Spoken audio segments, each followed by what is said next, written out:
Kittens, kitties! Welcome to Keepers of the Crypt, our Tales from the Crypt podcast that delves deep into the dungeon of delightful horrors that Tales from the Crypt has to offer us. We are so excited the show is finally getting its first streaming release on Shudder that we are so excited to bring you this show. Season 1, Episode 2, and all through the house, an absolutely iconic Tales from the Crypt. A greedy woman makes the mistake of murdering her husband while an escaped mental patient dressed in a Santa outfit is on the loose. This is directed by the legendary Robert Zemeckis, written by Fred Dekker of Monster Squad fame, and stars Mary Ellen Trainor and Larry Drake, and of course the legendary John Kassir as the Crypt Keeper. This is an all-time classic.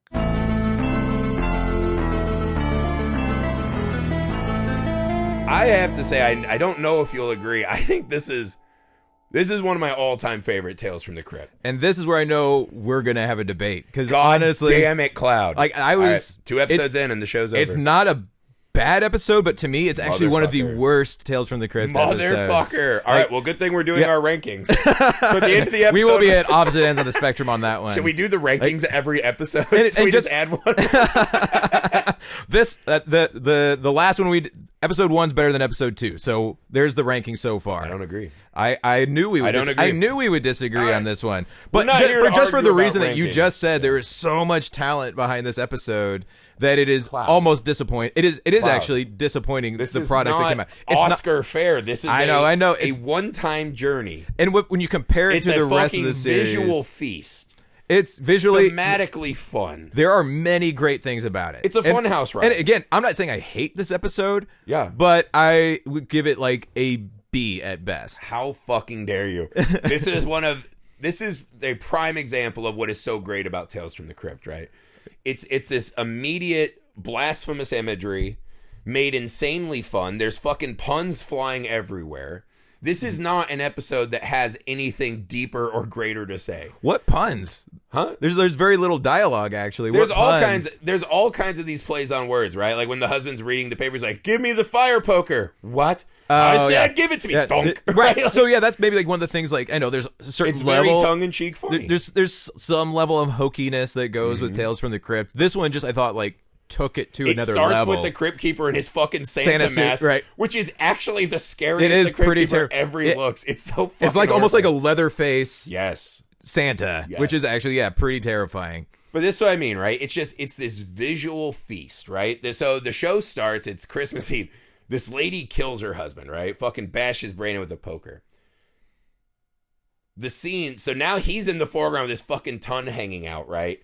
As the daughter comes down the stairs in the back, this is a fucking amazing setup for a short horror film, right?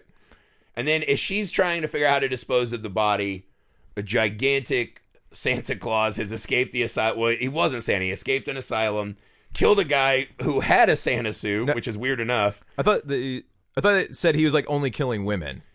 Or maybe that's what the Crypt Keeper says at the end. Oh, okay. But so he killed a victim and stole the Santa suit from them. Yeah. And then adopted the Santa persona from maybe another Santa murderer. We never know. But it's a perfect fucking setup. It's this perfect, right? Yep. She's dragging the dead body out in the snow to put him in the well. We see an axe. The axe is gone. Yep. And Santa's fucking coming in. This is a Friday the 13th movie with none of the first hour of the movie. Right. Yeah, it jumps like straight to the point. No, it's and that's great. That's no, what I mean. Everything you said is great. Like the imagery is great. I love any horror movie based in Christmas. I love that. I'll even take it further. I just love holiday-based horror movies. Yeah. Because there's so much pageantry and imagery and tradition and behavior that is so different from our day-to-day life.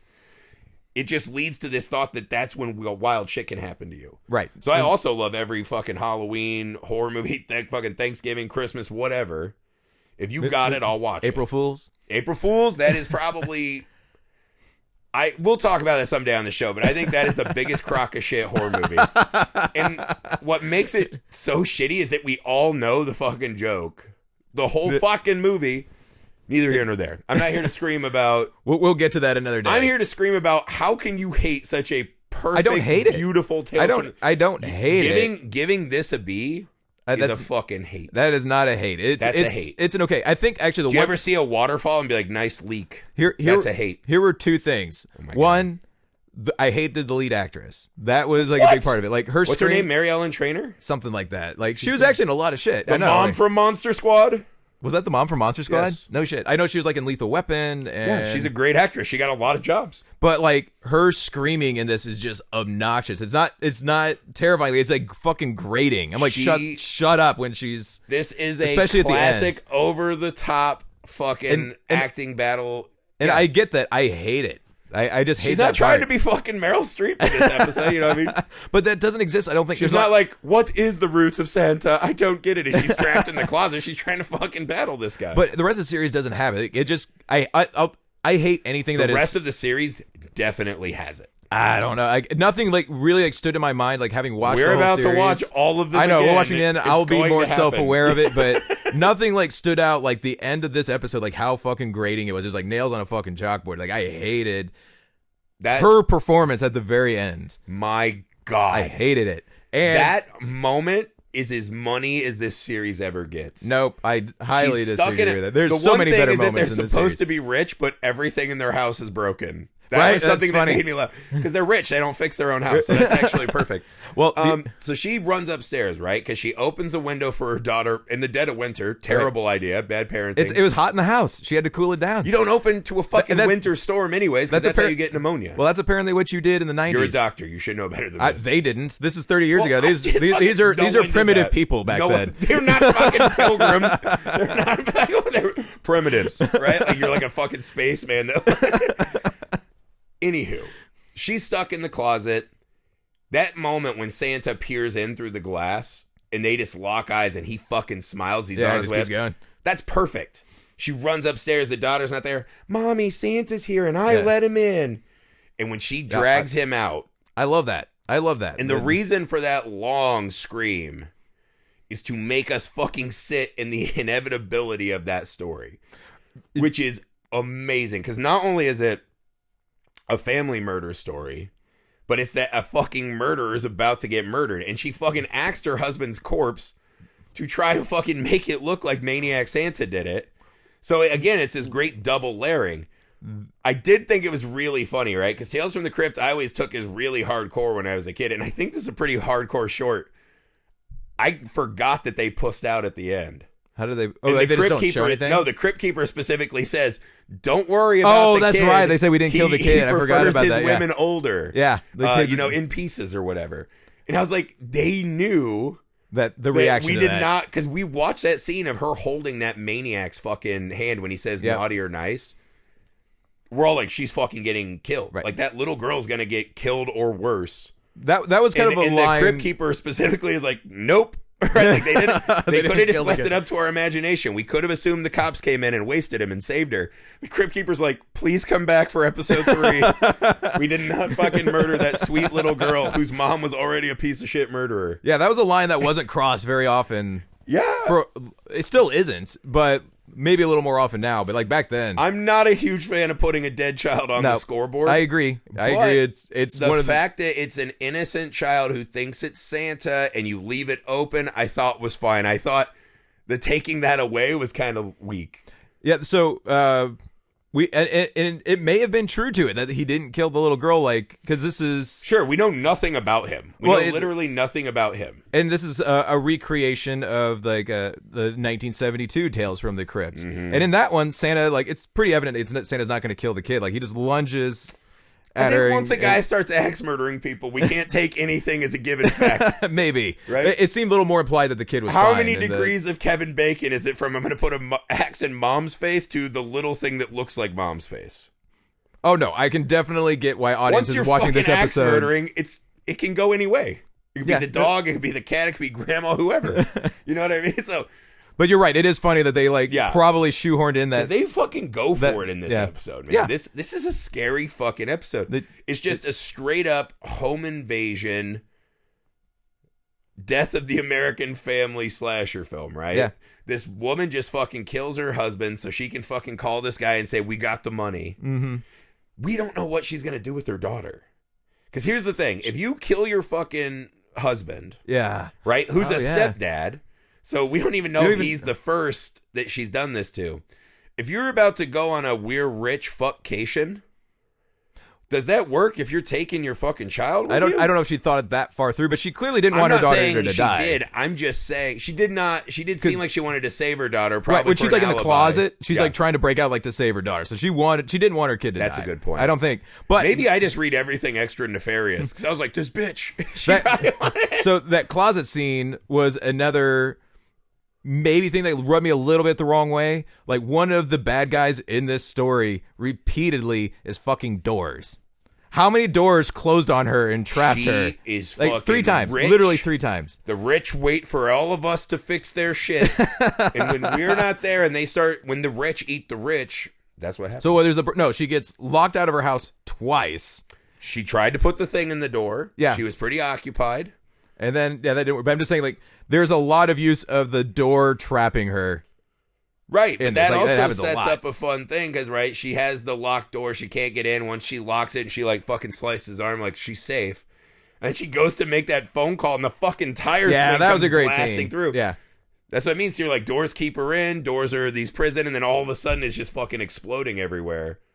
It's just fun. And again, this is not an episode that has a lot of meat on the bone. No, right. You know? No, it's very skeletal. This is a fucking dessert episode. Yeah, it's very, yeah. There's no Very fucking bare anything. bones. It's like someone just fucking, you're sitting there, you finish your dinner, and someone just fucking whips a ball of frosting right in your mouth. Which is, again, amazing. Like, all this talent went into, like, a very bare bones episode. See, this is the thing. I think you think it's bare bones, but getting that image and those moments just right. Yeah. That's hard work, man. And I'm telling you, I bet if you fucking pooled other people who like Tales from the Crypt, just off the top of your head, top 5 to 10 most memorable episodes. Oh, memorable. This is for sure. For sure memorable. I Probably don't one of disagree the with that. most watched, rewatched episodes. Yep. I bet every Christmas people want to turn this fucking thing on. I think it does exactly what it's supposed to. The Axe Killer Santa is a great image. What that character that they made, I loved hate a it. scream. Huh? You hate a scream. One scream. I And you hate fucking denigrate this hokiness. episode. I hate hokiness. Tales from the And this Crypt. is, I know is at Tales from the least Crypt has a 60% level of hokiness. hokiness, but this was The to next a huge episode is about level. a fucking cat transplant. Right, yeah, we'll talk about that. But that was imaginative, creative. This, I mean, at bare bones has been done 1,000 times. But again, I don't hate it. It's just not Sounds the like best. you hate it. I don't hate it. I give it a B. Sounds It's like you hate okay. it. I love a lot of things like the when You're like one of those guys that's like, I get LeBron's good, but is he that good? But although another great scene that stands out when I watch it is when she's putting the plastic over his head and putting the ribbon around just to like the Christmas music in the background. Like I love that. Like it's just a calm, serene scene with calming music. I love sacrilegious imagery and like the home and like religious atmospheres. And Christmas is probably not as sanctimonious a holiday as it used to be, right? Like we don't very few people are still fucking like Christmasing like it was like, you know, intended. No, but there's even though actually, Christmas was intended to just get us to buy a bunch of shit, right? But there is a sanctity of Christmas even outside of religion. Like, there's a lot of people that are only religious around like Christmas and, you know, whatever, you know, funerals. There is a time where like, hey, this isn't about, you know, your fucking new hoverboard, Jimmy. This is about Jesus. It's like, well, you still bought the fucking hoverboard, right? And you're still going to go to fucking Texas Roadhouse for lunch and make someone work on Christmas. But neither here nor there. But to most people, it's a time, at least even for me, it's a day you're going to wake up and you're just going to let your things credit go. card bill and cry. Right, no, you're going to let things go. You're going to enjoy the day. You're going to enjoy time with the family. It's going to be a happy day. It's going to be a time of gathering and appreciation for everyone. Like that's the sanctity of that, the safety in that. That's a nice way to put it. I think it's the end of the year is coming. It's our time of reflection. That's New Year's. I mean? Like I still have people around that are worth having around. I'm glad to buy them a present. You know, bake them a treat. Like I am a cinnamon roll expert baker now. I don't know if you knew this. It's one of my pandemic things. I've heard your cinnamon rolls are fantastic. Cinnamon rolls are to die for. All right, well, like this Santa. So I'm planning on starting Thanksgivings. It takes a long time to make them. I'm gonna start slinging cinnamon rolls to my many friends that I appreciate in my life. All right, I'll trade you an apple dumpling for a cinnamon roll. I don't want your fucking. No, you actually made them last year. They're good. Yeah. I almost axe murdered Amy because I hated him so much. No, or I'll give him a B. See, when it's your creation, that hurts, doesn't it? That sounds shitty. That's what I'm saying. That's hey, you know what? Robert Zemeckis I has love made... it. It's a B. I didn't say I love shitty, it. Right? I didn't say I love it. Yeah. There's many things I love about it. As a whole, it's a B. I'm just saying, I think the fact that you take something like a donut and you're like, I just wish I had more vitamin, D. It's like, it's a fucking donut, idiot. You know what I mean? Not that you're an idiot, the person about the donut. I'm just saying, this is such a fucking straightforward, no fucking frills, fun ride. This, to me, is one of my favorite episodes of the entire series. And as long as I remember, it's been a long time since I've done the whole thing again. It's not anywhere close to my favorite. It is one of the most memorable. I'll say that. Most fun. Ish. Here we go. Ish. It's got fun moments, I'll say. But yeah, I guess anything else? That's it? That's it. That's it? I think I've said it all. Do you think Harrison would let an evil Santa in your house? Oh, yeah, by the way, so today I was trying to catch up on it. I was just watching on my phone, and he's over playing. That little ninja just, like, snuck up and started, like, looking over my shoulder as I was, like, watching it. Yeah. He was not fazed by Scary Santa at all. So, yes, he would let Scary Santa into the house. That's what I said. If my kids thought Santa, it was like me or Santa, and then my kids saw me fighting Santa, I would give myself 70% that they would betray me. Yes. Yep. So they could get the fucking toy. So I'm just saying, there was a lot of relatable, scary moments in this for a parent. Being murdered by my wife, my kid fucking letting a murderer into the house at the fucking thought of toys. There's a lot of scary shit in this. Oh, yeah. How often do you look over your shoulder to make sure Amy doesn't have a poker? Okay, so all of you patrons who are here... My wife and I are probably the most prime for a Netflix murder show. Because they'll fucking take all the dumbass clips of me on this show and like the other fucking things I used to do. Like, oh, he was this fucking big fun idiot. Everyone loved him. Except for one person. And then they'll show like my fucking quiet, stoic wife. That would be the best Netflix show. I'd watch it. We would be primed for that. Because then it'll be everyone being like, I kind of thought it would come to this. Right, yeah, we'd be like 40% surprised. Yeah. If Amy wasn't such a good person, right, it probably could have happened already. Well, we're just surprised it hasn't happened yet. How fucking dare you? Oh, dude, How dare you? There's been many times I have gone to bed questioning my decision to go to sleep. I'm like, yeah, I probably should be conscious for a little while longer. The difference is I intentionally think it's fun to rib my wife. I think you just don't pick up those like marriage cues. Yeah, no. Where your wife's like, I'm telling you something, but I don't want to spell it out like you're our son. And it just like I need you to spell it out. You're a good-hearted man. The spelling it out is just like pure explosive rage by the point that it's probably pushed way too far. Happens, dude. That happens, man. I did see a Santa get in a fight once. Did you just fucking karate chop your mic? I might have just slapped the mic. Sorry, guys. It looks like it's still working. Yeah, dude, one time I saw this fucking Santa fucking swing his sack at this dude. He was one of those guys who was like ringing the bell, whatever they were, and I can't remember what, but we're coming out of this store and the Santa's ringing the bell. I think it's Salvation Army, right? Yeah, the Salvation Army does that. He's ringing the bell, and this guy and his wife are like getting into it in line when they're checking out, right? And so I'm kind of watching laughing when we walk outside. And, the Santa's like, hey, donations. And this guy just whips over to Santa and goes, suck my dick. Jesus. Santa fucking drops the bell. And he was carrying this fucking sack. And I don't know what was in it. It looked like it was probably just empty cardboard boxes. But he just starts fucking swinging at this guy. His wife's like, oh, God. And I was like, this is the best. I love Christmas. And then I didn't get asked for a donation. So I skirted by the chaos. So I was like, this is my day. That guy was processing for a while. The thought of, because to me that is the most American Christmas image. Yep. You're just out fucking at an overcrowded store. You're wearing a dumb itchy Christmas sweater. They have I don't know why stores turn the heat on when we're all wearing coats and sweaters. Yeah. You're just begging for us to fucking explode, right? You spend all this money on relatives you don't even like that much. Yep. And you see a fucking Santa asking you for one dime more. Suck my dick. I mean, you don't say that to Santa. He's not the real Santa. No, I'm just saying that's actually kind of like going in line with this episode. You just don't fuck with Santa. I mean, I agree, but it was funny to see someone tell Santa suck his dick. And every year when my wife's like, we got to go get pictures with our kids sitting on Santa's lap. Every year I'm like 5 feet away from him. And I just give him that look like I will fucking kick you right in the face if I even sniff impropriety. I think every fucking guy who's like, come to the mall to make $20 to have kids sit on his lap is untrustworthy by nature. The older I get, the more I question the decision of anybody that would choose to do that. What other day of the year would you be like, yeah, I'm going to go put my fucking kid on this strange man's lap? Yeah, it used to seem really normal. It seemed really normal. For a while. It seemed like a fun thing. And then now as they get older, I'm like, oh. So I always stand and I just fucking glare. And so Santa always thinks I'm like a fucking bastard. Like, I'm watching your hands. Yeah, I don't do anything to Santa. I just let him know. Yeah. I let him know I'm watching you. I'm watching you. Do you think he picks up on it? Your fucking white glove hands better stay on those fucking, hands. So do you just like, when your kids are talking to Santa, are they just like looking at you with a cold flop sweat? No, they're in. Like, my kids are fully enjoying it. No. Is Santa looking at you with a cold flop sweat? Maybe. Where the kids have no idea why Santa's scared. Last year I did the thing where Logan kept, because he kind of had a little stutter. And Santa was like, I was like, listen. And I gave him the, listen to my son who stutters. Neither here nor there. Don't fucking let Santas in your house, but also don't fight Santas. And we hope you all have a wonderful Christmas holiday coming up soon.